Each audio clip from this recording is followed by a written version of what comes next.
respiratório. Prof, Oi. boa tarde. Eu fiquei com dúvida naquela questão do OBP, da proteína ligante ao odorante e a molécula odorante. Assim, eu ainda estou meio confusa. Você pode repetir essa parte para mim, por favor? Tá. Repito sim.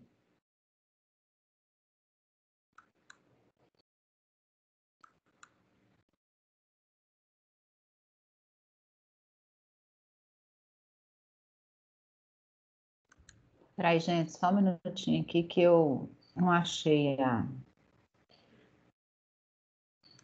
Ah, tá aqui.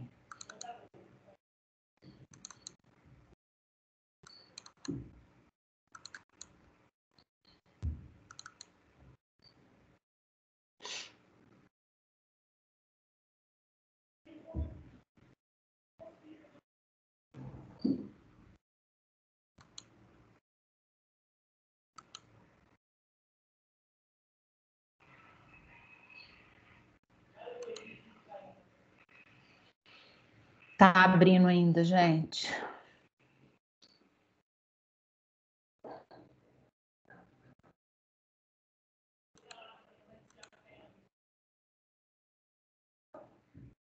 E vocês estão animados com o retorno? Ai, professora, eu vou te falar que eu tô. Eu tô também, viu? Ansiosa já. Animada. Vocês já tinham tido um pouco de aula no presencial, né? Prática no início Já do sim. semestre. Eu fui uma vez só. Eu fui uma vez só também.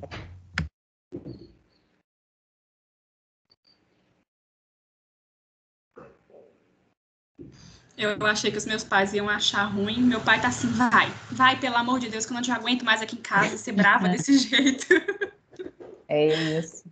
A gente tá doido para voltar, né? Os meninos voltarem. A hora que aparecer para vocês, vocês me avisem aí, por favor, que agora eu já compartilhei. Tá bom, aqui ainda não apareceu nada, não. Ah, tá, abriu. Abriu. Viu?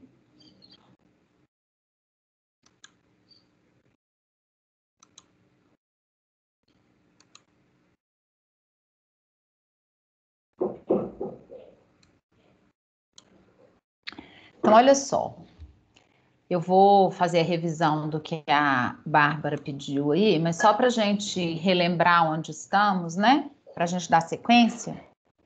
O microfone está funcionando direito, gente? Porque tem hora que está fazendo um barulho. Tá Tá certinho. Tá ótimo, prof. Então, vamos lá. Então, olha aqui, ó. Na aula passada, a gente focou mais em entender o epitélio respiratório.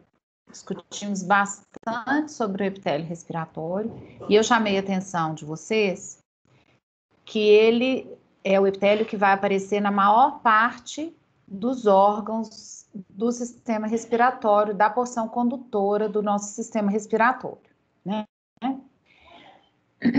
Que a gente tem que levar em consideração que à medida que se aproxima do pulmão, vai havendo o tempo todo um adelgaçamento desse epitélio e ele tende a perder as especializações, principalmente as células caliciformes, que vão levar à produção de um muco intenso, e também vai havendo a diminuição do número de cílios, né? Porque já que você tem menos muco, você precisa conduzir um fluxo menor de muco sobre esse epitélio, certo? Então, isso vai modificando, mas a classificação final do epitélio não se altera.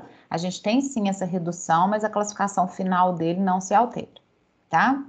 Mas esse epitélio respiratório, ele não aparece na totalidade dos órgãos, das porções formadoras dessa parte condutora do sistema respiratório.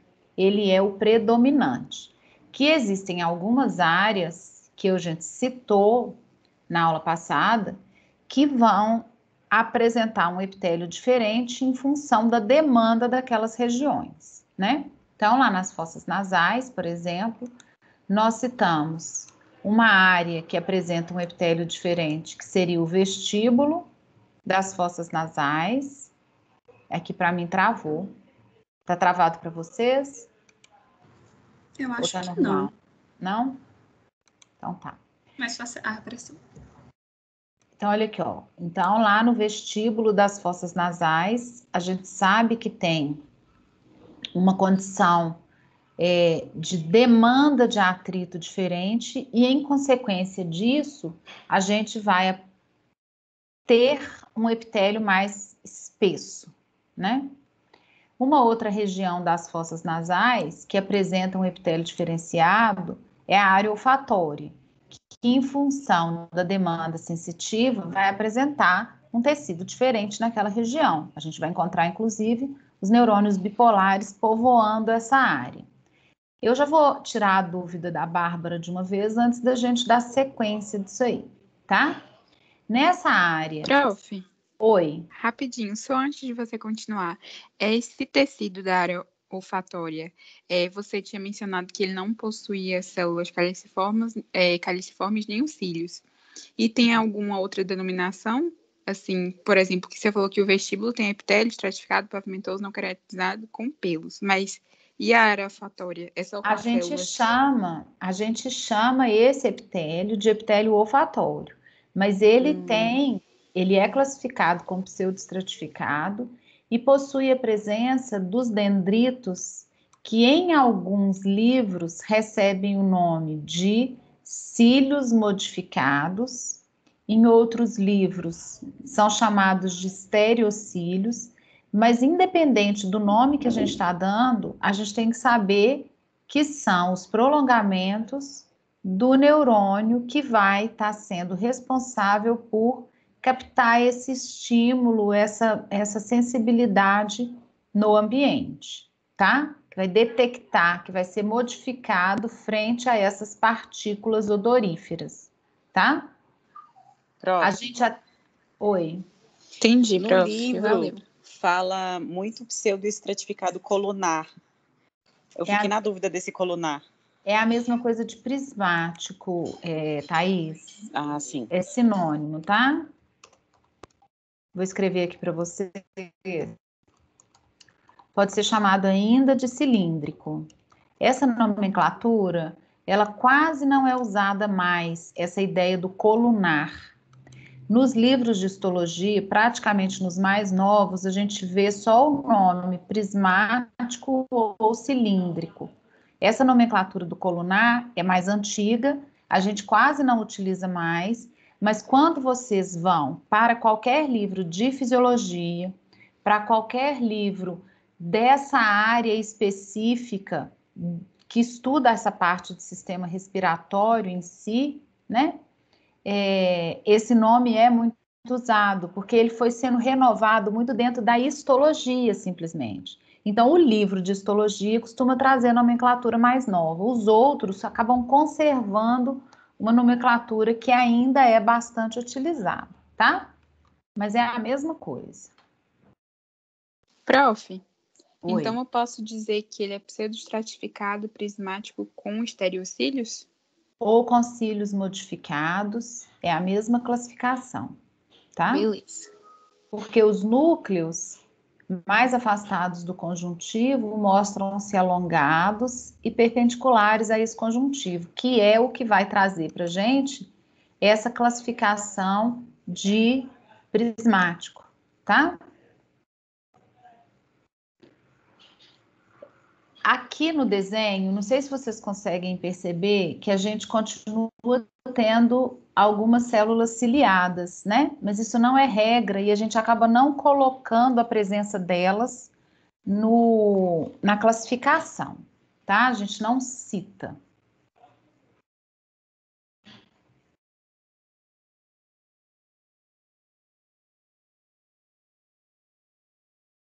O epitélio olfatório, então, tá aqui nessa região, vocês viram lá dentro da anatomia, né? Essa parte. Então, ele tá no teto das fossas nasais, né? E ele aparece, inclusive, com uma cor diferenciada, né? Lá na macroscopia, tá? E aqui, ó, no corte histológico, no desenho esquemático de um corte histológico, a gente consegue perceber exatamente a glândula lavadora da superfície da área olfatória, que vai liberar continuamente água com íons, né, para lavar essa superfície. Todo mundo entendeu a ideia do lavar essa superfície para melhorar a condição olfatória?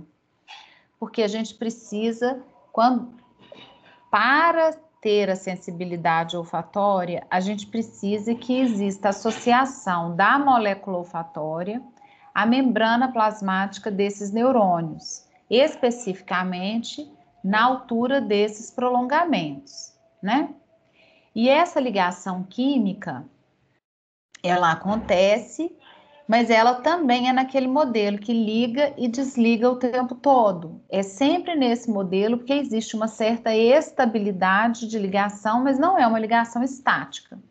E aí, quando você despeja esse líquido aqui, você lava essa superfície e vai tirando as moléculas que já ligaram, grudaram, fizeram estimulação olfatória e aí se desprenderam. E aí você retira dessa região, porque se ele permanecer ligado, você vai continuar sentindo aquele cheiro, né?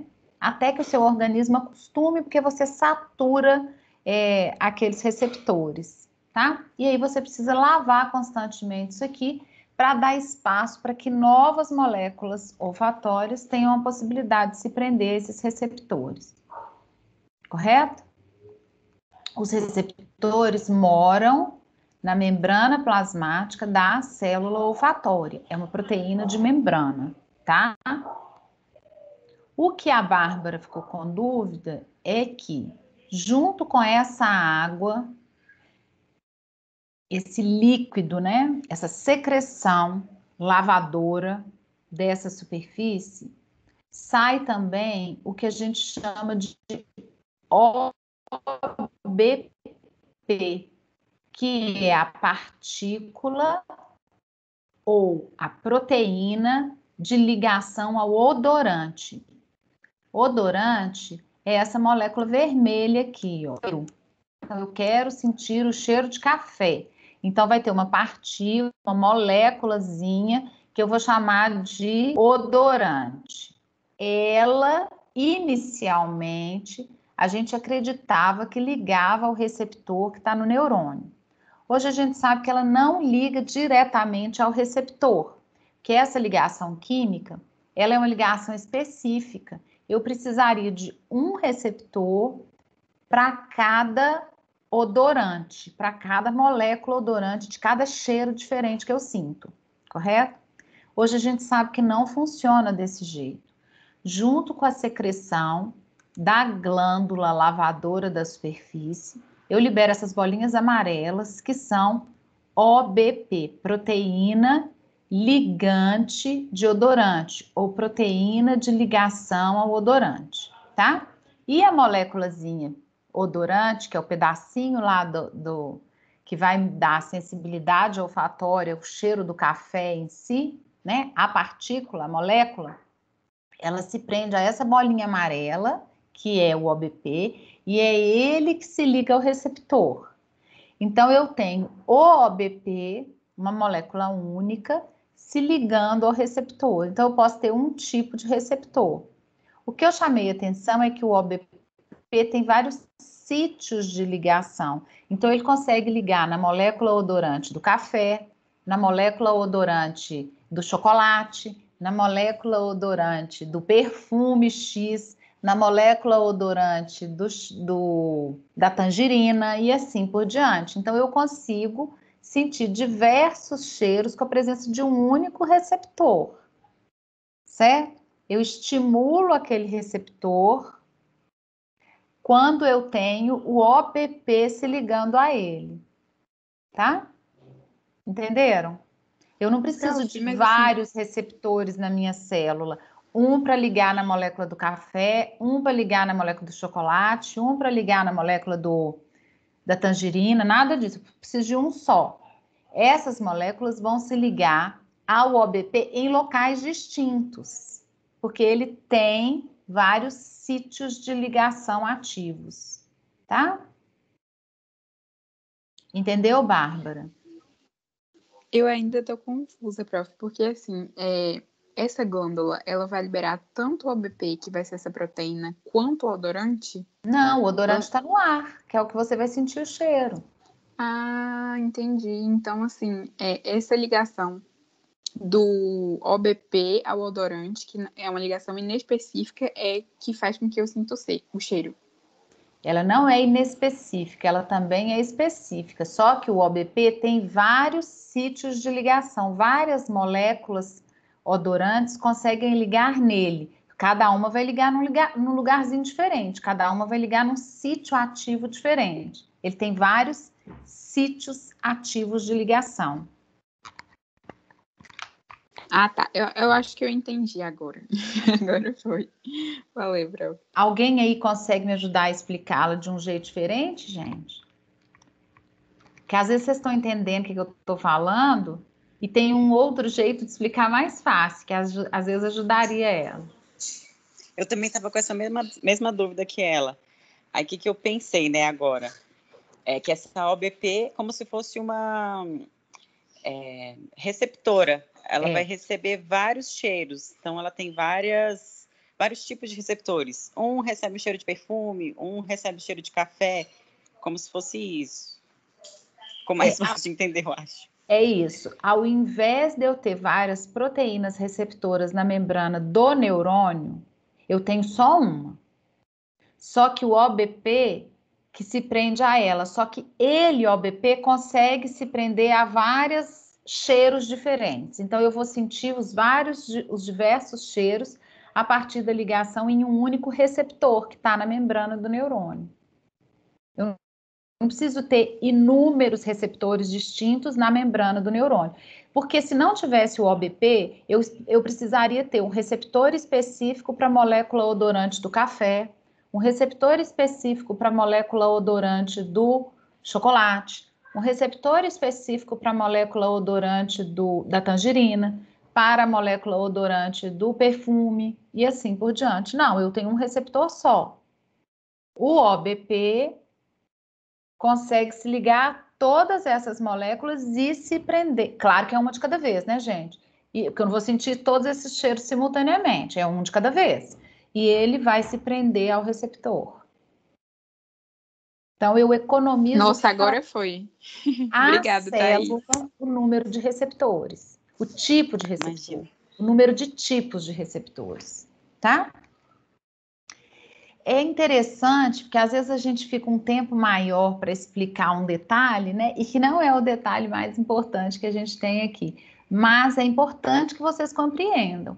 Essa mudança de pensamento aí em relação aos receptores trouxe um ganho muito significativo para o entendimento desse sentido da olfação, né? A gente conseguiu entender um pouco melhor como que ele acontecia, porque a dúvida que existia era o neurônio, esse neurônio especificamente, ele tem que produzir muitas proteínas de membrana diferentes que vão funcionar como receptores, porque olha a infinidade de cheiros que a gente consegue perceber, né?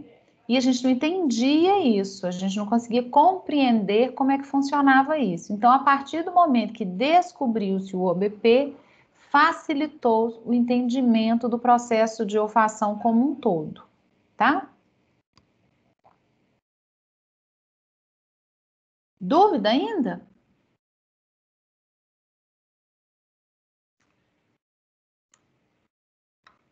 Tá tranquilo, eu acho, prof. Então, vamos lá.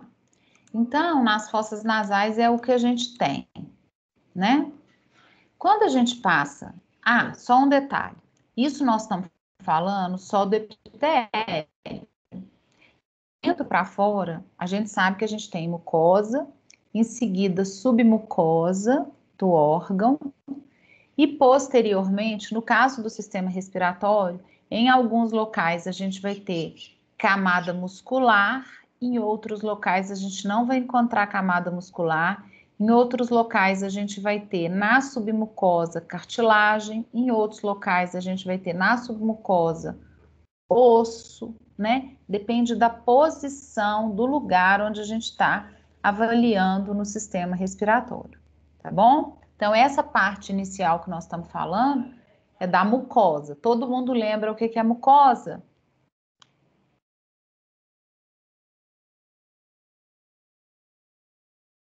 Lembram?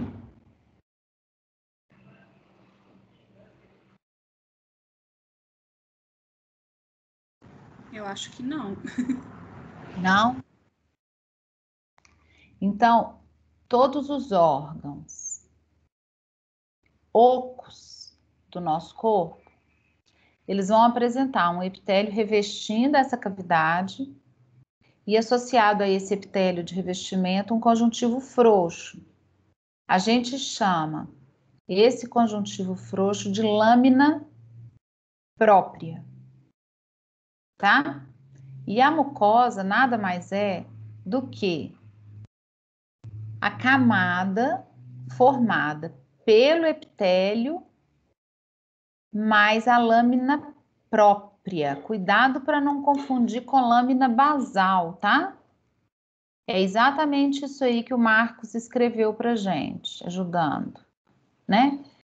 Mucosa é o epitélio de revestimento mais a lâmina própria. Vamos completar só esse detalhe. Eu vou escrever aqui.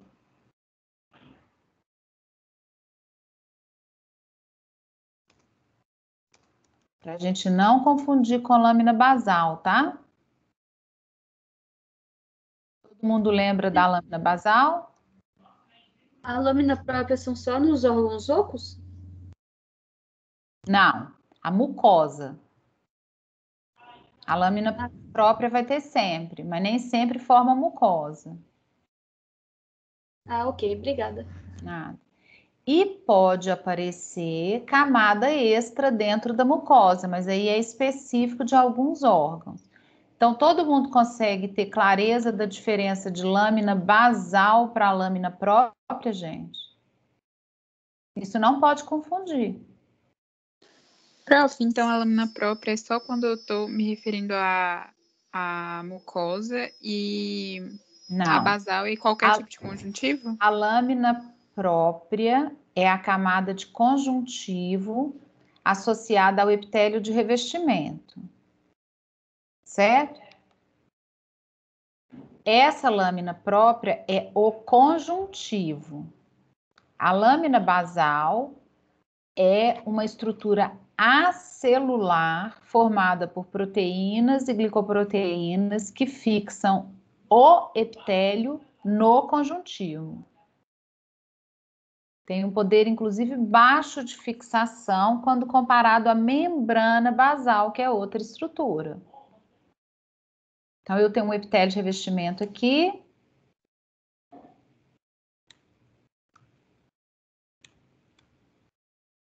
E eu tenho um tecido conjuntivo aqui embaixo.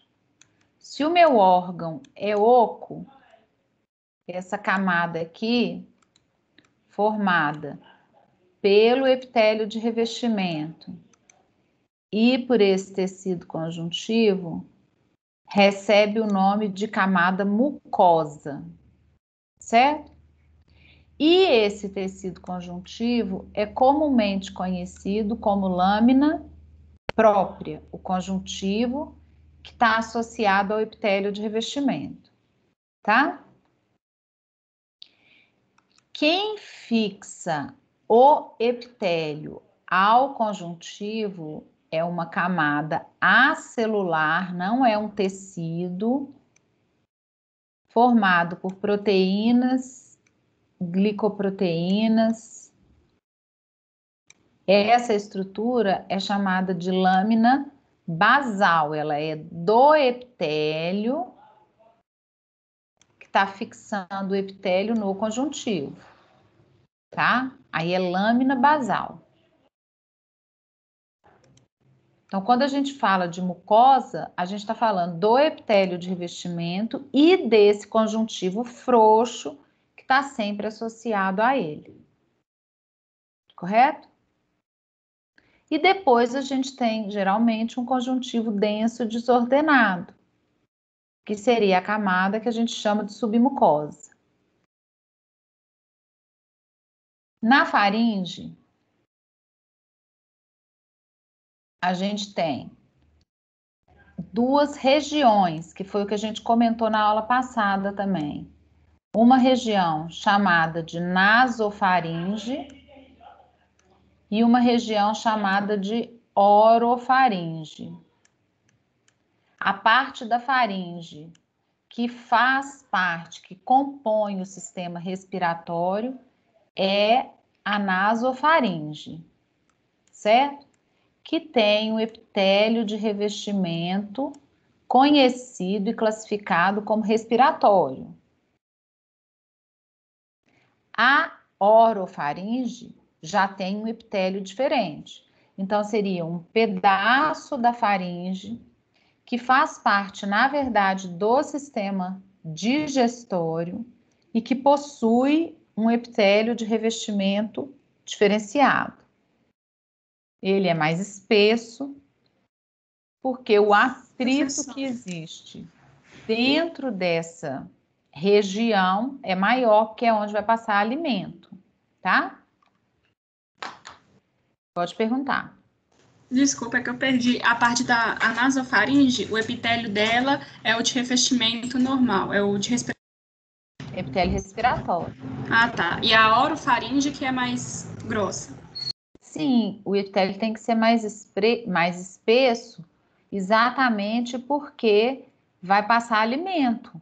Então, o atrito vai ser maior. Então, eu preciso proteger mais aquela superfície. Então, eu tenho um epitélio mais espesso, com uma proteção maior, tá?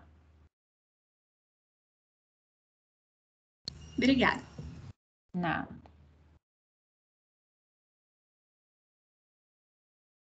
E quando a gente vai para a laringe, acontece a mesma coisa. A gente tem duas áreas da laringe que vão apresentar um epitélio diferente. Quais seriam essas duas áreas da laringe que apresentam um epitélio diferente do respiratório? A maior parte da laringe é de epitélio respiratório, mas a gente tem a epiglote, que precisa de ter uma proteção maior, porque o atrito nessa área é maior, e a gente tem as pregas vocais também com atrito mais intenso. Nessas duas áreas, o meu epitélio é mais espesso também. É o mesmo da orofaringe do vestíbulo nasal, que é o epitélio estratificado, pavimentoso, não queratinizado, tá? Também o aumento da proteção necessária em função de aumento de atrito. Todo mundo consegue entender por que eu preciso espessar o epitélio, deixar de ter um epitélio pseudoestratificado e passar a ter um epitélio estratificado nessas regiões? Como com essa mudança, o tanto que eu consigo proteger mais a minha superfície epitelial? Conseguem perceber essa diferença? Uhum. Porque você vai deixar de ter um epitélio formado por uma única camada e vai passar a ter um epitélio formado por várias camadas celulares. Então, a minha proteção vai aumentar sim, tá? Professora, a língua também tem esse tipo de epitélio? Pavimentoso não queratinizado? Sim, a cavidade oral todinha. Na língua, a gente pode apresentar algumas células queratinizadas, espaçadas, tá? Mas geralmente na espécie humana é não queratinizado, estratificado, pavimentoso, não queratinizado. Você só vai queratinizar superfície da cavidade oral se o tipo de alimento causar muita injúria naquele tecido. É o caso de equídeos, por exemplo, cavalo, porque ele come o capim, né? O alimento dele é o capim, e o capim, ele corta aquela superfície. Então, eu preciso de proteger significativamente. Então, eu tenho queratina. Na espécie humana, o tipo de alimento que a gente ingere não demanda essa queratinização, tá? Só um exemplo para vocês entenderem aí. Ok? Então, na laringe, nós vamos precisar de modificar também nessas duas regiões. Então, deixa eu mostrar aqui para vocês o corte da laringe, pegando a altura de prega vocal. Vocês conseguem entender esse corte aqui? Eu cortei a laringe nesse plano aqui, ó. A luz da laringe estaria aqui. E eu teria espelhado do lado de cá uma estrutura semelhante. Só que eu estou mostrando só metade dela. Então, a prega vocal está bem aqui, ó. Músculo com o epitélio recobrindo essa superfície mais espesso, tá? Porque o ar vai bater aqui e vai fazer essa dobra vibrar para produzir o som, né? Na prega vocal, a gente tem produção de som. Vocês vão estudar o funcionamento dela lá na fisiologia, para entender como é que é esse funcionamento. Mas olha o que a gente tem aqui nesse corte histológico para a gente poder enxergar. Então, a gente tem o epitélio de revestimento, que nesse pedaço todo aqui é epitélio respiratório, ó. Daqui para frente, porque estamos nesse ponto aqui na prega vocal, a gente tem um epitélio estratificado, pavimentoso, não queratinizado, e daqui para baixo volta a ter o epitélio respiratório. Então, na altura da prega vocal, a gente tem um epitélio mais espesso. Logo abaixo desse epitélio, fazendo parte da mucosa, a gente tem tecido conjuntivo, formando a lâmina própria. E em seguida, a gente tem submucosa, que é de tecido conjuntivo, que pode apresentar glândulas, e nessa altura aqui é formado por um eixo muscular, que a prega vocal precisa de ter contração e relaxamento para distender essa superfície quando o ar bate e vibra e faz essa prega vibrar, né? Então, dependendo desse padrão de contração, eu vou ter a prega mais esticada, vibrando numa velocidade maior, produzindo um som mais agudo, ou eu vou ter essa prega menos esticada, mais frouxa, vibrando mais lentamente, com... Peraí, gente, só um minutinho que tocou o interfone aqui em casa e eu só tô aqui sozinha com a minha filha e ela tá falando que é o moço da prefeitura. Deixa eu só ver o que que é. Só um instantinho.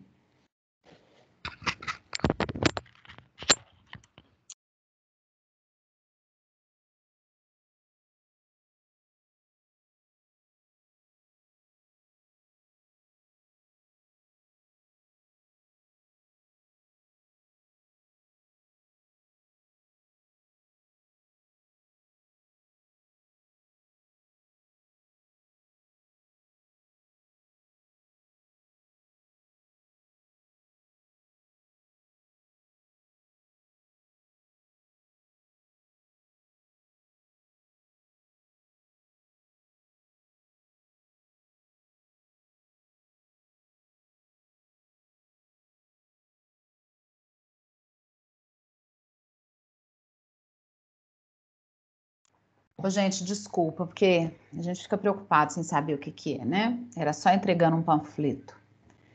Então, vamos voltar aqui. Então, de acordo com o padrão de contração da musculatura que está dentro lá da prega vocal, você pode contrair mais, e, consequentemente, você estica mais essa prega vocal, ela vibra uma velocidade maior e, com isso, emite um som mais agudo. Quando essa contração acontece com um padrão menos intenso, ou por outros motivos, eu vou explicar os outros motivos depois, essa prega vocal vai vibrar numa velocidade menor e, consequentemente, vai formar um som mais grave, mais grosso, tá? As outras condições que levam ao aparecimento desse som mais grave pode ser um acúmulo de muco sobre essa superfície, então a superfície não vai conseguir vibrar na mesma velocidade. A gente pode ter algum tipo de queratinização desse epitélio, por trauma, por exemplo, né, repetido. Então, você, quando força muito a sua voz, você traz um trauma para essa superfície, de atrito mesmo, às vezes, que vai gerar o aparecimento de uma metaplasia, que chega a formar, às vezes, até um calo, entre aspas, né? Porque não é um calo semelhante ao do pé, mas é uma queratinização naquele ponto, e isso vai fazer com que a prega vibre numa velocidade diferente, numa intensidade diferente, produza um som distinto. Uma outra coisa que é muito comum também, em processos inflamatórios, a gente desencadear um edema nesse tecido conjuntivo aqui e, consequentemente, ela vai vibrar numa velocidade diferente, porque a prega vocal fica inchada e ela vibra diferente como consequência desse processo inflamatório, tá? E nesse local, atrito aumentado, consequência disso, epitélio de revestimento mais espesso, estratificado, pavimentoso, não queratinizado. Vocês vão ter a oportunidade depois na fisiologia de estudar essa produção do som. O nosso objetivo aqui é mais entender a estrutura morfológica da laringe mesmo, né? Mas a produção do som aqui é igualzinho quando a gente puxa um papel de bala.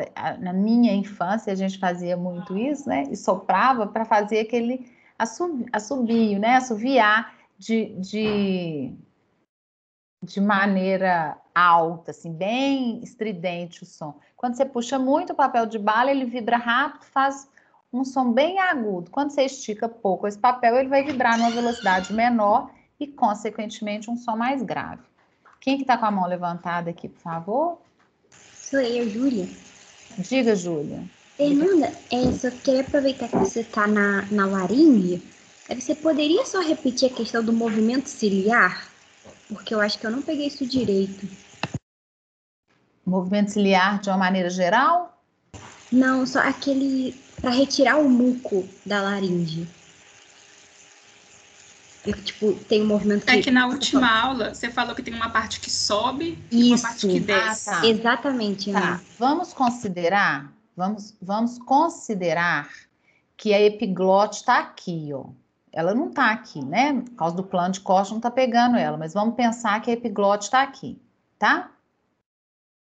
O cílio que está localizado aqui para baixo, ele vai bater nesse sentido para que o muco seja despejado para o esôfago. O cílio que está no sistema respiratório todinho aqui para cima tem que bater nesse sentido, empurrando o muco para o esôfago também. Então, essa ideia é de posição, porque você tem que conduzir o muco para aquele local. Ele vai escorregar lá exatamente na altura da epiglote para o esôfago. Como parte do sistema respiratório está abaixo da epiglote, ele vai bater para cima para levar esse muco lá para o esôfago. Parte do sistema respiratório está para cima da epiglote, ele vai bater para baixo para empurrar esse muco para a luz do esôfago. Entendeu, Júlia? Entendi, Fernanda. Obrigada. É só isso, tá? Prof, Oi. surgiu uma duvidazinha aqui, assim, quando as pessoas fazem traqueostomia, elas ficam um período sem voz, mas assim, não tá atingindo tanto a laringe, né? Porque vai afetar as pregas vocais também? Não, é porque o ar não tá passando ali dentro, né? Ah, verdade, é que faz vibrar, né? Faz sentido. Não vai fazer a vibração, não vai produzir o som, né? Que a gente tem que tomar cuidado para não confundir voz, simplesmente palavra, articulação, com o som, né? Nas pregas vocais, produz-se o som. Aí depois, o que a gente vai fazer com esse som tem a ver com a articulação. A forma como a gente modifica ele para ele sair com as palavras que a gente está dizendo, né? Tem a ver com a articulação aí, essa parte da cavidade oral, tá? Aqui para vocês a gente não entra tanto em detalhamento nisso. Quando eu dava aula no curso de fonoaudiologia, eu falava muito mais de prega vocal, né? porque para eles é o objeto de estudo deles. Então a gente detalhava muito mais, considerava os nomes, o espaço, como é que chama, qual tipo de tecido, o conjuntivo é frouxo, que tipo de músculo é esse. Aqui não tem sentido a gente trabalhar de forma tão detalhada isso. Importante a gente levar em consideração que nessa área da laringe, que não é a prega vocal, a gente pode ter glândula também para produzir mais muco ainda, que sempre vai auxiliar no processo de filtração. Aqui eu vou isentar sempre a presença das glândulas, porque eu não quero que tenha muco sobre essa superfície, porque se eu colocar o muco sobre a superfície da prega, ela não vai conseguir vibrar na mesma velocidade, ela vai vibrar de forma mais lenta, né? Que é o que às vezes acontece com alguns indivíduos que ficam roucos quando estão gripados, porque se aumentou tanto a produção de muco que o muco escorregou e recobriu aquela prega, né? E aí trouxe um padrão de vibração diferenciado, tá? Processos inflamatórios, mudança hormonal. Tem algumas mulheres que têm uma consciência corporal significativa e conseguem perceber a discreta mudança que acontece em relação ao ciclo reprodutivo com a época da ovulação, porque na época da ovulação a gente tem edema generalizado, né? A partir daquele momento ali que você tem a alteração do estrógeno, de nível de estrógeno e progesterona, você tem uma tendência a ter um edema generalizado no corpo inteiro, né? É mais comum a mulher perceber isso na glândula mamária, na mama em si, né? Porque fica com dor. Mas o edema de prega vocal acontece. E muitas vezes tem mudança do padrão de produção de som, né? Passa a ser um som mais rouco na época da ovulação. Discreto, mas algumas pessoas conseguem perceber, tá? Só para a gente entender como é que é sensível, né? Qualquer modificação leva a um padrão diferenciado. Aqui tá cheio de nódulo linfóide, ó. Todos eles do sistema respiratório, né? Aquele malte associado à mucosa, especificamente podendo ser chamado de balte, porque estamos no sistema respiratório, que a gente já falou em outro momento, que seriam nódulos linfóides associados à mucosa, presos à mucosa. Eu contei para vocês o que era mucosa quando a gente estudou esses nódulos linfóides, né? Que a gente falou do epitélio de revestimento, do tecido conjuntivo, e agora já fizemos a revisão e já lembramos de novo quem é a mucosa, tá? E dependendo da posição, a gente vai ter cartilagem, a gente vai ter... Na laringe não temos osso, mas temos possibilidade de ter cartilagem, de ter músculo, dependendo da área onde a gente está observando. Na epiglote, a cartilagem que vai aparecer formando a região central da prega, que a epiglote é uma lingueta, na verdade, é uma prega da parede do órgão, né? Ela tem dentro dela uma cartilagem do tipo elástica, né? Diferente da cartilagem que aparece no resto da estrutura da laringe, que é a cartilagem hialina, tá? Ok? Ô, prof, eu sempre tenho dúvida nessa questão de glote e epiglote. O buraquinho é a epiglote e a tampinha, vamos dizer assim, é a glote? A linguetinha é que é a Isso. epiglote, tá? Entendi, pronto, foi. E o espaço, né, a glote, tá? Fernanda, Oi. eu só não entendi muito bem o corte. Teria como só você repetir essa parte? O corte aqui é assim, ó, a gente cortou a laringe nesse plano, então o tubo tá aqui. Eu cortei o tubo ao meio, ó, nesse plano aqui, longitudinal, certo? Só que eu tô te mostrando só metade da laringe. Eu teria do lado de cá uma estrutura espelhada do mesmo jeito, ó. Ah, sim, agora eu entendi. Ficou péssimo o meu desenho, né? Mas só para você entender que a prega vocal estaria aqui, ó, nessa altura, por onde o ar vai passar ali, tá? Beleza, obrigada. Deixa eu só ver se eu localizo um um slide aqui que eu tenho, uma imagem aqui que eu tenho.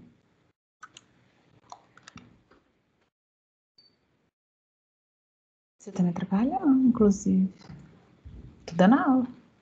Por que você tá falando? Berrando lá dentro.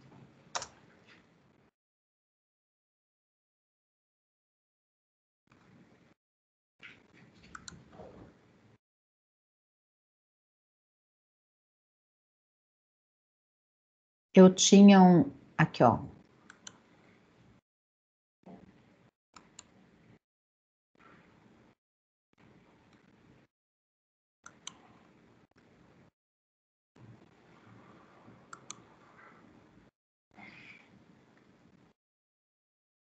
Espera aí só um minutinho, gente. Deixa eu inserir essa imagem aqui para mostrar para vocês. Que eu acho que vai ajudar. Eu vou até abrir aqui e colocar.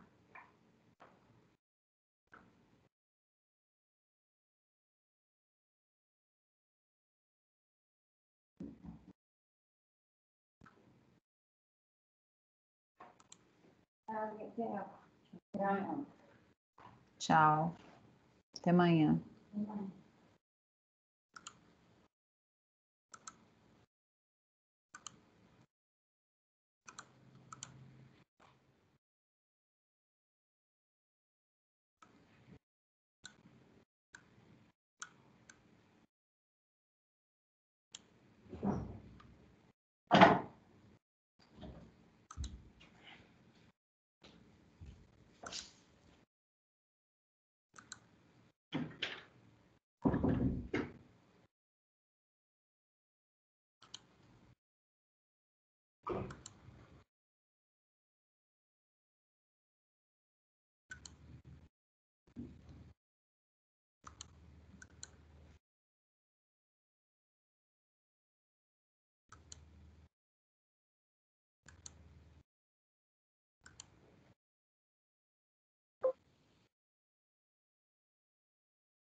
Eu acho que vai ajudar um pouquinho.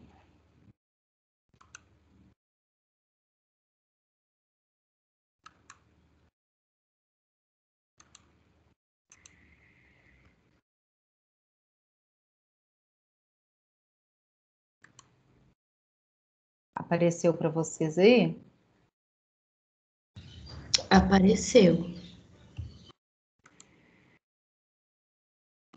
Só tá em branco. Aí. É, agora abriu, né?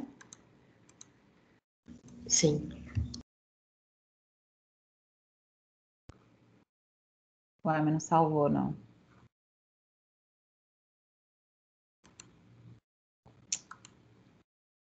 A gente fica querendo fazer um negócio rápido.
Agora foi.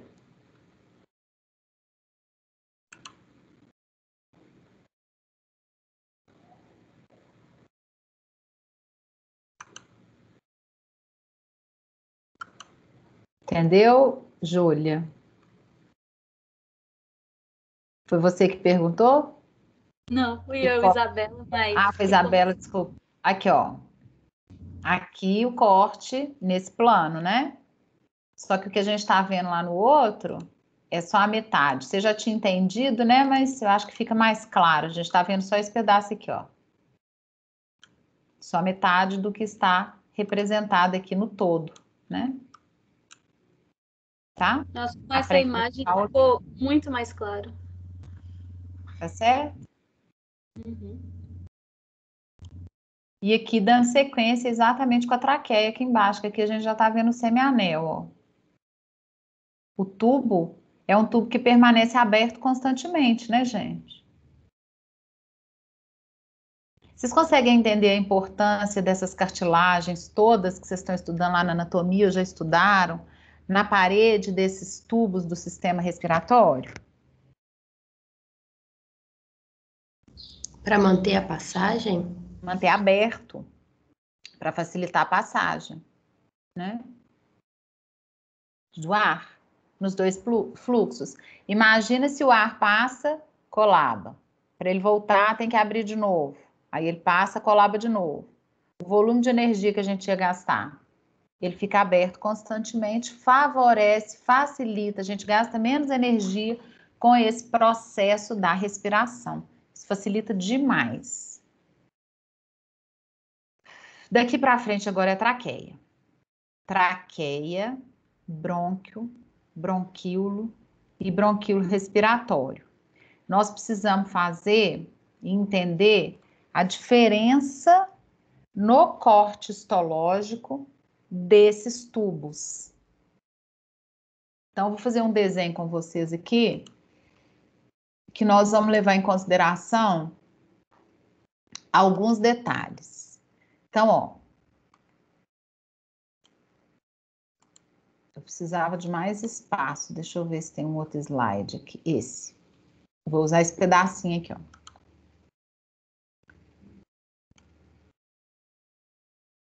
A luz da traqueia.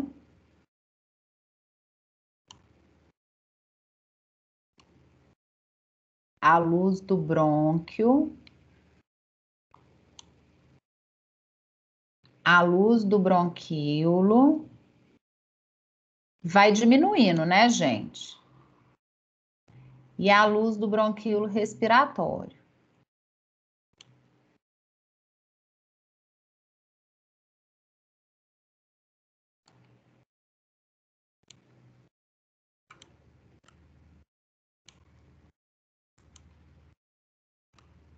A traqueia, na verdade, deveria ser muito maior do que eu representei aí, tá?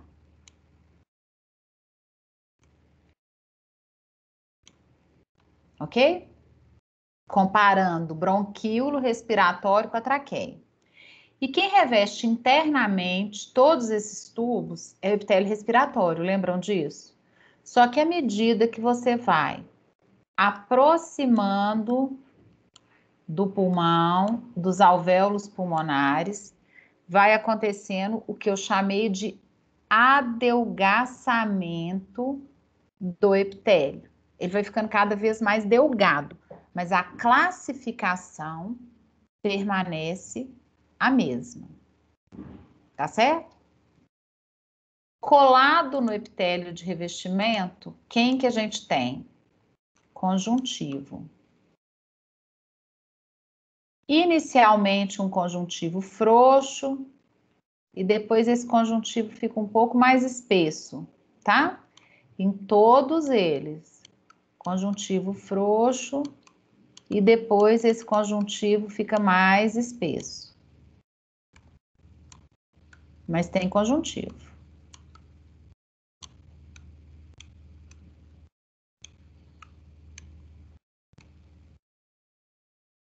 Fernanda, o tubo bronquíolo respiratório é arrebentado desse jeito? Então, eu vou chamar a atenção aqui que não é que ele é arrebentado, mas existem alguns alvéolos inseridos nessa parede. Eu estou apresentando dois aqui, ó, tá? O epitélio do alvéolo é diferente. No bronquíolo respiratório, a gente tem pelo menos um alvéolo inserido na parede. Inserido na parede não é o alvéolo aqui fora encostado na parede, não. É a luz do alvéolo comunicando com a luz do bronquíolo, contínua com a luz do bronquíolo. Ele é chamado de porção de transição, ou já inserido lá dentro da área respiratória, exatamente porque ele já tem alvéolo pulmonar e com essa ideia, dentro dele, já acontecem trocas gasosas, tá? Agora, vamos voltar lá na traqueia, porque a gente vai ter aqui, ó, uma... Prof, Oi. eu tô meio confusa com o desenho. Você fala assim, desse adelgamento, Adelgaçamento. Adelgaçamento, isso. A partir da traqueia e isso vai até os alvéolos? Até os bronquíolos alveolares, bronquíolos respiratórios. Ah, entendi. E todos eles vão ter epitélio respiratório, todos eles têm epitélio respiratório na sua totalidade, inclusive. A partir de traqueia até bronquíolo respiratório, na parede dos tubos, e ali a gente está desenhando o tubo cortado transversalmente, a traqueia num corte transversal, o bronquíolo num corte transversal, o bronquíolo respiratório, tá? Na parte da parede deles, tem internamente epitélio respiratório. Só que quanto mais você aproxima dos alvéolos pulmonares, no sentido de árvore brônquica, né? Você torna o epitélio mais fino, mais delgado, tá? Beleza, prof. Obrigada. Aqui agora, por fora, nós vamos ter o semianel de cartilagem, né, gente? Ixi, Maria, esse semianel vai ficando horrível, hein? Mas vocês vão entender, né? Semianel cartilaginoso. No brônquio, a gente não tem semianel cartilaginoso mais. A gente tem peças cartilaginosas. Pelo menos uma. No bronquíolo eu já não tenho mais cartilagem. Por isso que daqui para frente pode colabar, né? Cartilagem do tipo hialina. Além disso tudo que a gente falou, na parede desses tubos tem músculo liso, né? Na traqueia, o músculo liso aparece. Ai, que raiva. Apaguei a peça, o semianel de cartilagem. Na traqueia, esse músculo liso aparece unindo as extremidades do semianel cartilaginoso.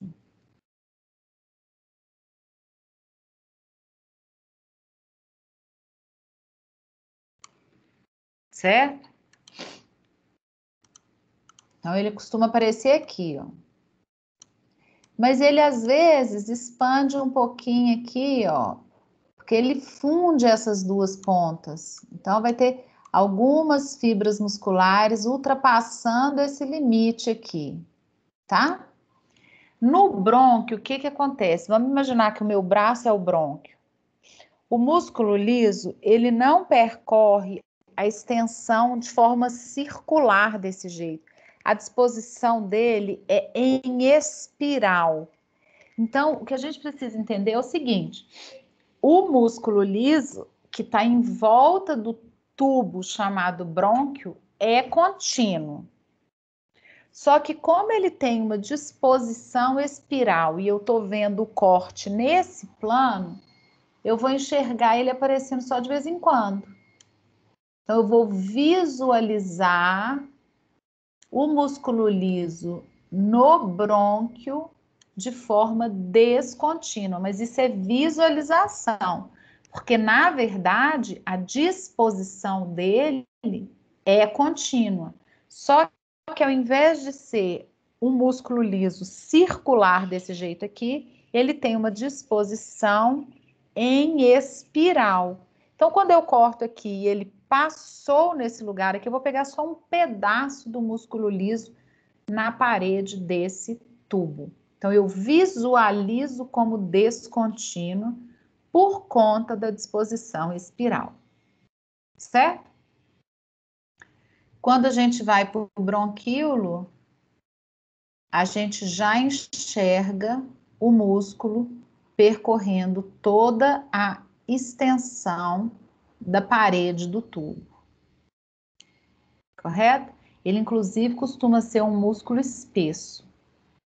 E aqui, ele costuma aparecer nas áreas que a parede do bronquíolo respiratório ainda mostra-se espessa.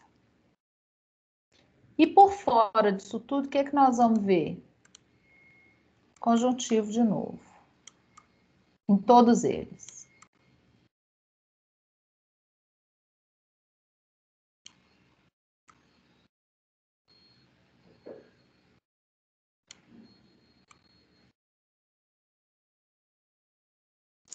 Ô, prof, tem como você fazer uma recapitulação e rapidinho de tudo que você falou? Assim, só em sequência, por exemplo, na traqueia, por exemplo, nos brônquios, você falou que tem um músculo liso descontínuo, depois vem um conjuntivo, assim, Nós vamos falar. de fora para dentro. Nós vamos falar em todos eles. Então, olha aqui. Ai, que bom. De fora para dentro, em cada um deles, nessa sequência de traqueia para bronquíolo respiratório, que aqui eu estou representando o respiratório também, tá? Então, nós vamos ter epitélio de revestimento, conjuntivo. Esse conjuntivo começa frouxo, fazendo parte da mucosa, depois ele vira denso para fazer parte da submucosa, mas é contínuo. Presença de semianel cartilaginoso, a musculatura lisa unindo as extremidades do semianel cartilaginoso e por fora tecido conjuntivo. Quando a gente vai para o brônquio, o que tem de diferente é que eu não tenho mais o semianel cartilaginoso. Então, a gente continua tendo epitélio respiratório, a gente continua tendo conjuntivo frouxo, depois conjuntivo denso, mas aqui agora nós vamos encontrar peças cartilaginosas. Se tiver no corte histológico a visualização de pelo menos uma peça cartilaginosa, eu ainda considero brônquio, tá? A musculatura lisa no brônquio é de disposição espiral. Então, no corte histológico, aparece para a gente como descontínua. Mas a gente sabe que ela não é descontínua. A gente visualiza de forma descontínua em função da disposição espiral. Quando a gente vai para o bronquíolo, e aqui histologicamente a gente não percebe diferença se ele é primário, se ele é secundário, se ele é terminal, é tudo igual. Bronquíolo, não dá para ver diferença. Lá na anatomia vocês diferenciam, né? Tipos de bronquíolos. Aqui a gente não consegue fazer essa diferenciação. A gente vai enxergar tudo como bronquíolo nesse caso. O epitélio mantém-se, o conjuntivo mantém-se. Faltam peças cartilaginosas. Aqui a gente vai ter ausência de cartilagem, tá? A musculatura lisa passa a ser de disposição regular, então a gente vai enxergar ela aparecendo continuamente ao redor do limite desse tubo e externamente mais conjuntivo, que vai fixar esse tubo nas outras estruturas que estão aí em volta, certo? A traqueia, os brônquios e os bronquíolos, todos os três fazem parte da porção condutora do sistema respiratório. O bronquíolo respiratório, que é o que eu vou comentar agora, ainda tem parede espessa de bronquíolo, mas já apresenta alvéolos pulmonares. Por isso ele é dito, é encaixado dentro da porção respiratória, porque se ele tem alvéolo na sua parede, nele já acontecem trocas, né? Porque as trocas gasosas acontecem na altura de alvéolo, tá certo? E aí o que a gente vai enxergar é a presença de alvéolos interpostos na parede do tubo. E esses alvéolos interpostos são detectados na microscopia porque a gente tem continuidade da luz do alvéolo com a luz do tubo aqui dentro, ó, que é onde o ar vai estar passando. A luz do alvéolo está aberta para a luz desse tubo, correto? Quando a gente observa na microscopia, a impressão que a gente tem é que a parede desse bronquíolo respiratório está arrebentada. Porque, na verdade, o epitélio do alvéolo é tão fininho, por isso que eu representei de amarelo clarinho aqui, acho que eu vou até colocar mais claro ainda, que a gente quase não consegue perceber a presença dela, ó. Então, fica parecendo pra gente que ele tá com a parede arrebentada, tá? Mas, na verdade, é um alvéolo encaixado ali. E as outras estruturas são as mesmas do bronquíolo. O epitélio de respiratório, conjuntivo, no pedaço que a parede está intacta tem músculo e de fora mais conjuntivo. Só que a gente não vê nada disso, na verdade, a gente não se preocupa com nada disso, na verdade, porque a hora que a gente já enxerga que essa parede está com o aspecto arrebentado, a gente já sabe que tem alvéolo encaixado nela e a gente já considera que está no bronquíolo respiratório, tá? Dúvida? Eu representei o epitélio de vermelho, os conjuntivos de verde, a cartilagem de roxo, o músculo de azul e a parede do alvéolo de amarelo clarinho. Se vocês quiserem anotar a legenda aí, porque às vezes não estão lembrando o que é cada pedaço desse. Então, o epitélio vermelho, conjuntivo verde, a cartilagem aqui com esse roxo, músculo liso, o azul, e depois mais conjuntivo de verde. E o epitélio alveolar, né, a parede do alvéolo lá com esse amarelo super pálido que tá aí. Ok? Vamos ver corte agora de traqueia, de brônquio, de bronquíolo, de bronquíolo respiratório, para a gente poder certificar da classificação, ter certeza do que a gente está visualizando e saber justificar.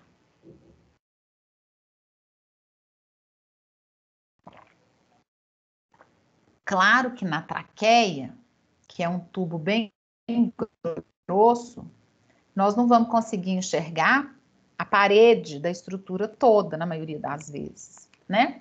Mas olha lá como a gente consegue detectar que estamos no corte de traqueia.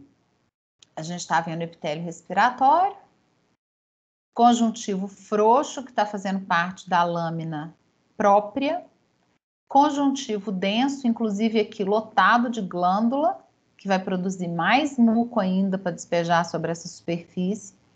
Poderia ter nódulo linfóide aqui, nada impede que tenha. Pedaço da cartilagem hialina, que vai ser o semianel, que ele vai estar circulando tudo, as extremidades desse semianel aqui, unidas, conectadas pelo músculo liso. E por fora mais tecido conjuntivo. No desenho esquemático, por enquanto. E aqui no corte, ó. Epitélio respiratório, conjuntivo, semianel cartilaginoso, mais conjuntivo aqui fora, e aqui tá pegando um pedaço de músculo. Agora é importante vocês voltarem lá no material que vocês produziram no semestre passado ir aí no início desse semestre para lembrar a diferença de conjuntivo denso ordenado, que aqui nós estamos vendo que está colado na cartilagem, que é o pericôndrio, e músculo liso aqui, né? Tem que tomar cuidado para não confundir, tá? E depois por fora mais conjuntivo. Ok? Prof, repete para mim, por favor. Não essa parte que você estava explicando mais do iniciozinho dessa imagem, por favor. Epitélio de revestimento, que é epitélio respiratório. Depois aqui o conjuntivo. Não está dando para diferenciar com muita facilidade o frouxo do denso, mas ele é contínuo, né? Aqui nessa imagem, pouca glândula, mas tem um pedacinho aqui. Depois, parte do semianel cartilaginoso, músculo liso aqui por fora e mais conjuntivo, tá? Dependendo da altura que a gente olha, não vai ter músculo, né, gente? Porque se eu cortar a traqueia aqui, ó, e ampliar nesse pedaço, ó, eu não tenho músculo nessa altura. Ah, mas essa traqueia tá com defeito, então tá errado, o corte tá estranho. Não, é o pedaço que eu peguei dela para ampliar, que não me mostra a presença desse músculo liso. Porque o músculo liso, ele tende a aparecer exatamente nessa área onde a gente está unindo as extremidades do semianel cartilaginoso, tá?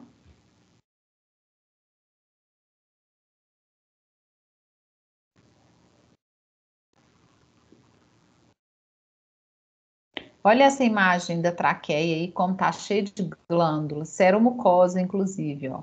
Adenômeros serosos e adenômeros mucosos, tá? E a cartilagem aqui, olha o pedaço do pericôndrio. Todo mundo lembra de pericôndrio, né? Conjuntivo denso ordenado, colado na cartilagem. Para que tem pericôndrio mesmo? Na cartilagem?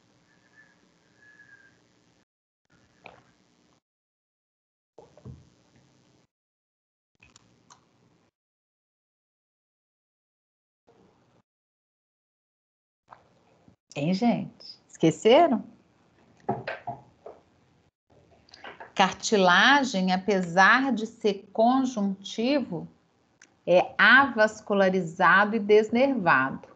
Então, ele precisa estar constantemente associado a um tecido conjuntivo, que vai ser responsável pela nutrição desse tecido cartilaginoso. No caso da cartilagem hialina, existe o pericôndrio. No caso da cartilagem elástica, também existe o pericôndrio. Mas no caso da cartilagem fibrosa, a gente vai ter uma peça de tecido conjuntivo que vai executar essa tarefa. Cartilagem hialina, todo mundo lembra como que a gente tem certeza que essa cartilagem é hialina?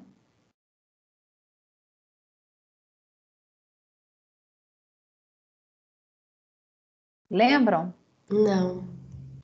Matriz corada de rosa a roxo. Quando a matriz cora de roxo tendendo para o preto, é cartilagem elástica, tá? E quando a gente cora a matriz de azul ou verde, a gente está trabalhando com a visualização da cartilagem fibrosa. Olha só, gente, aproveitem a oportunidade que vocês estão tendo de revisar o conteúdo do semestre passado nesse modelo fracionado.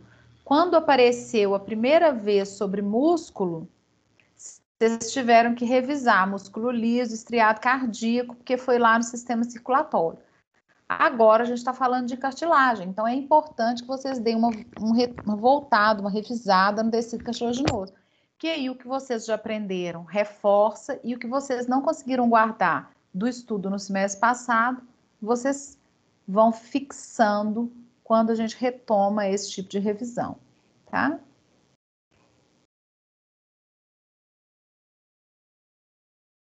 Agora, e aqui?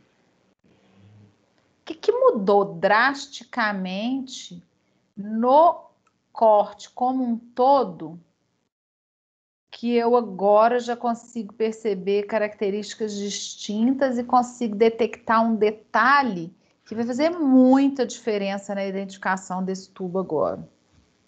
O que vocês me contam que vocês estão vendo aí? Então, deixa eu fazer uma pergunta primeiro para vocês. Tem como a gente responder qual o órgão visualizado? Aí?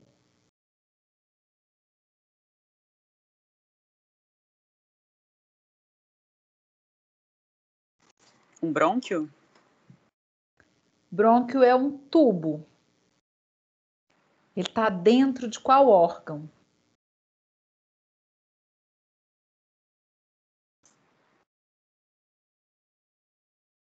Tem jeito da gente saber? Porque traqueia é um tubo, mas é um tubo órgão, independente. A partir do momento que eu estou vendo brônquio com a presença dessas estruturas, isso é brônquio sim, tá? Thaís falou sério.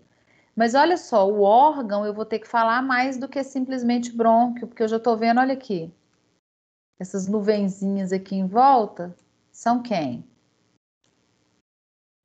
São os alvéolos? Tudo alvéolo pulmonar. Então, eu já estou dentro do pulmão.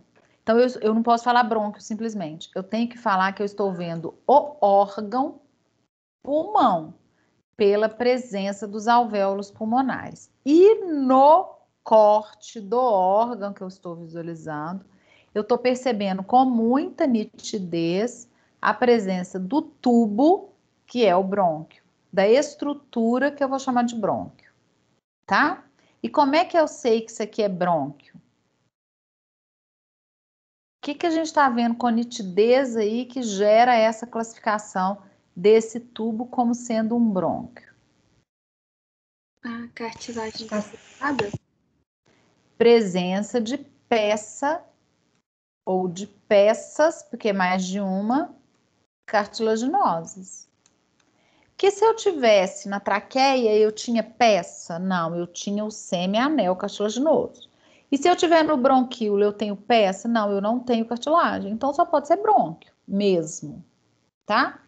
E a partir daí, a gente ainda consegue visualizar que o músculo, ó, ele não está contínuo, seguido, em sequência. Tem um pedaço de músculo aqui, um outro pedaço de músculo aqui. Então, o músculo aparece para mim como descontínuo. E aqui tá cheio de vaso sanguíneo, né, gente? Vaso sanguíneo, vaso sanguíneo, vaso sanguíneo. Isso aqui é glândula. Que eu posso ter glândula na parede do tubo também, né? Tá?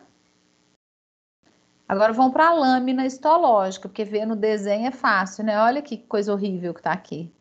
Mas a gente consegue identificar isso como brônquio, ó. Como é que eu sei que a luz disso aqui vai ser de um brônquio? Porque eu tô vendo peça cartilaginosa. Nesse aumento é o que eu consigo identificar. Mas a partir do momento que eu identifico peças cartilaginosas e eu estou vendo que eu estou no pulmão, né, gente? Não é peça cartilaginosa que eu não tenho nem noção de onde eu tô, não. Eu vejo que eu tô no pulmão, porque olha só, o tanto de alvéolo que tem aqui, as nuvenzinhas todas aí são alvéolos, tá certo? Isso aqui é um vaso sanguíneo, hein? No pulmão é lotado de vaso sanguíneo, só que agora eu não preciso preocupar mais com isso, porque vocês já sabem diferenciar artérias, veias, inclusive pelo calibre, né? Nós não vamos preocupar com essa classificação, mas a gente em vários momentos vai precisar saber se o tubo que a gente está vendo é um vaso sanguíneo ou é um tubo respiratório.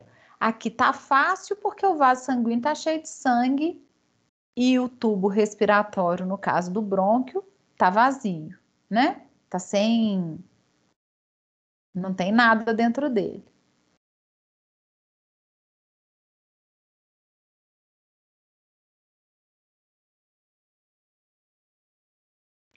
Identificam que a gente está no corte de pulmão?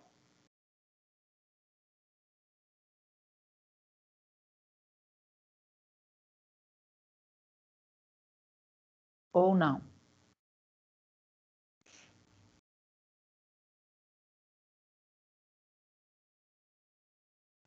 Acho que sim, pelos alvéolos. Sim, pela presença dos alvéolos. Então, a gente sabe que esse tubo aqui, ó, vai ter que ser o brônquio, porque olha o tamanho da peça de cartilagem que tem aqui, uma outra aqui, uma outra aqui, uma outra menor ainda aqui, ó, certo? Então, esse eu aumentar, ampliar e olhar com qualidade, nós vamos ver aqui, ó, o epitélio respiratório, tá? Aqui não tá dando pra gente ver a musculatura direito, porque ela tá meio arrebentada, né? Aqui chega aqui e fica meio misturado. Mas daqui pra frente não tem, a musculatura não é contínua em termos de visualização, tá? Aqui é pedaço de artéria, ó. O endotélio tá aqui visível. E do lado de cá vai ser veia, né? Porque a parede é bem mais fininha, né? Bem diferente. Não vamos nos preocupar em classificar a espessura, porque eu tenho que estar com uma qualidade de imagem para isso, né, gente?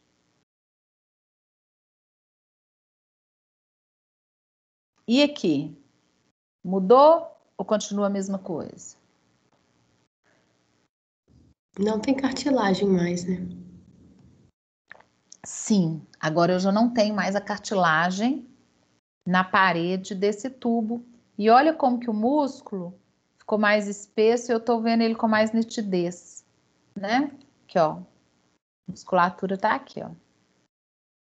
Esse rosinha que tá passando aqui em volta.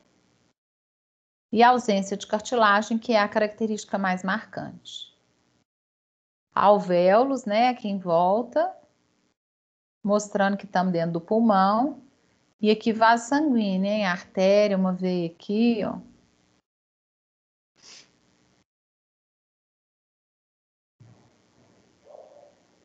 Agora, isso aqui, olha, que horror, um pedaço de poeira. Mas eu quero mostrar para vocês esse número 1 aqui, quem que é, hein? O número 1 encontra-se na luz de qual tubo respiratório?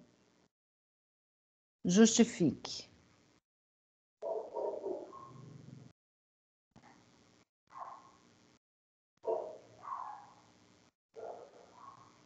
É um brônquio também? Como é que nós vamos justificar?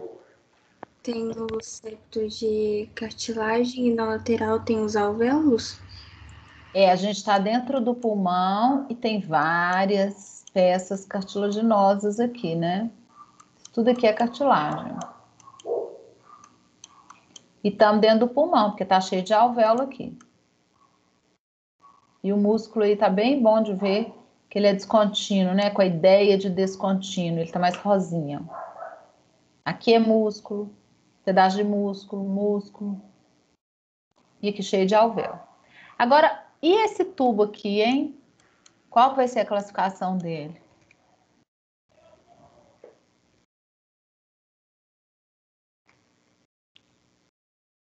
Bronquíolo? Por quê, Thaís? Eu acho que não dá para ver a parte de cartilagem. Vou ampliar aqui um pouquinho para vocês verem. Ah, essa aí já é uma parte, né?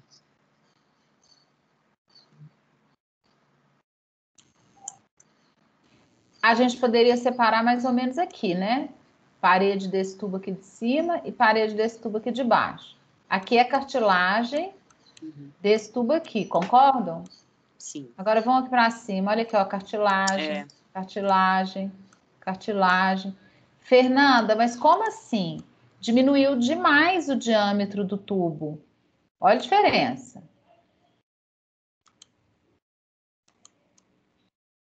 Olha lá. Isso tudo é um brônquio. Esse diâmetro muito menor aqui continua sendo brônquio. Ele não vai ramificar e diminuir o diâmetro dele até ele virar bronquíolo? Não é assim que acontece? Então, ele ainda é brônquio, apesar de ter um diâmetro muito menor, muito mais reduzido, mas eu ainda tenho características histológicas que garantem a classificação dele como brônquio, tá? E a gente tá vendo com a nitidez que tá dentro do pulmão. E aqui tudo vaso sanguíneo, ó. Com sangue fica mais fácil de identificar, né? Aqui tá sem sangue, fica um pouco mais chato de visualizar, tá? Estão acompanhando, gente? Sim. Agora aí tá ótimo de ver que a gente está dentro do pulmão, né? Tem muito alvéolo pulmonar, estão vendo? Sim. E aqui, ó, se a gente pode até ampliar, não tem cartilagem. Que agora a gente já está no bronquíolo. Ausência de cartilagem. Olha o músculo liso em volta dele, percorrendo toda a extensão. Vaso sanguíneo, hein? Vaso sanguíneo.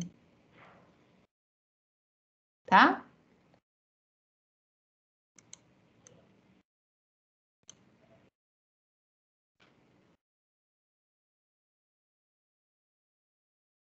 Identificam? Professora, Oi. pergunta, o bronquíolo ele sempre vai estar, tipo, junto com o vaso sanguíneo? Ou Sim, na verdade é assim, praticamente todos os tubos estão junto com o vaso sanguíneo. Nem sempre a gente percebe a presença do vaso sanguíneo, tá? Mas sempre vai ter, em todos os níveis, em todas as alturas. Você sempre vai ter vaso sanguíneo junto com ele. Porque o vaso sanguíneo vai correndo junto com ele, diminuindo o diâmetro, para a hora que virar capilar, tá perto do alvéolo. Que a gente não vai conseguir enxergar, né? Mas olha aqui, ó. Aqui a gente tem provavelmente uma artéria de médio calibre. Se tiver 2 camadas, só uma arteríola. Mas aqui nós não temos condição de classificar, um vaso. Mas eu não tenho ali um tubo visível, mas está cheio de alvéolo. Ele vai ramificando cada vez mais. Vocês já terminaram de ver a parte do sistema respiratório lá na anatomia?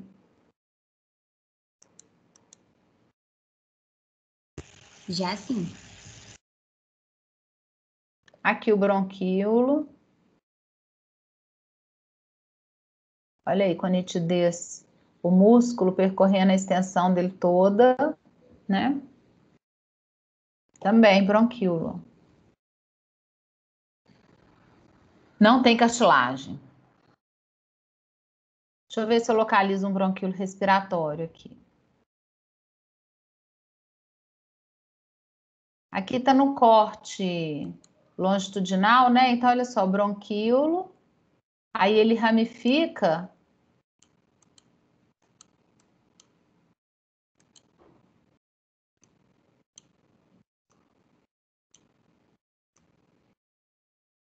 Essa área aqui já é bronquíolo respiratório, olha, porque já tem alvéolo aqui. Olha o tanto de alvéolo que já tem. Encaixado, interposto na parede desse bronquíolo. Certo? Quando a gente vai para o corte transversal, é mais fácil de ver, tá? Mas aí ainda já é bronquíolo respiratório, né? Aqui ainda é bronquíolo. Até mais ou menos essa altura aqui, ó, eu não tenho a presença de alvéolos pulmonares. Olha lá. Então, eu posso considerar essa região aqui como bronquíolo. Nesse caso, a gente até poderia usar a terminologia de bronquíolo terminal, porque logo em seguida, logo depois dele, a gente está visualizando o bronquíolo respiratório. O terminal é o último bronquíolo antes do bronquíolo respiratório, mas é só por conta do plano de corte, que eu estou vendo longitudinalmente. Isso não é comum e por isso, na histologia, geralmente a gente não utiliza essa distinção. Certo? Aqui agora já é só alvéolo, eu vou deixar para a próxima aula. O que eu quero que vocês façam? Eu não sei se vocês vão conseguir fazer isso para amanhã, né? Mas se vocês conseguirem, entrem lá no Atlas Histológico, nosso ou em qualquer outro, e tentem localizar pelo menos uma foto de traqueia, de brônquio, de bronquíolo, de bronquíolo respiratório.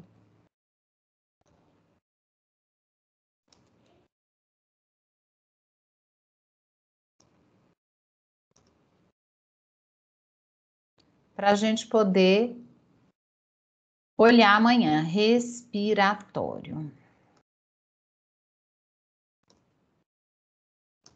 Ok? Amanhã eu vou mostrar as nossas lâminas. Amanhã nós vamos trabalhar com microscopia virtual e vamos falar de alvéolo, tá? O pessoal da monitoria, os monitores, deixa eu ver se é amanhã, não tenho certeza ainda não. Eles querem conversar 1 minuto com vocês, eu não sei se é amanhã que eles vêm na aula não, vamos ver. Se não for amanhã, é na próxima, tá? Eu vou fechar o negócio do cronograma, amanhã a gente termina respiratório e já começa o próximo conteúdo. Para a gente conseguir antecipar a prova, né? Lembram que nós vamos ter que tirar uma aula aí? Né? Na verdade, não é que vamos ter que tirar uma aula. A última aula que aconteceria a atividade, nós vamos ter que... Vai ser a prova, né? Então, nós vamos... essas lâminas para amanhã. Se não conseguirem, não tem problema, porque amanhã nós vamos olhar as nossas lâminas lá do site. E aí vocês podem buscar durante a semana e a gente começa a outra aula mostrando essas imagens, tá? Eu acho que fica até mais tranquilo para vocês. Dá só uma visitada no site amanhã, sem se preocupar com montar um trabalho mesmo. A ideia não é essa nesse momento ainda não, tá bom? Dúvida, gente? Vou baixar a lista de presença aqui enquanto vocês estão vendo se tem alguma dúvida aí.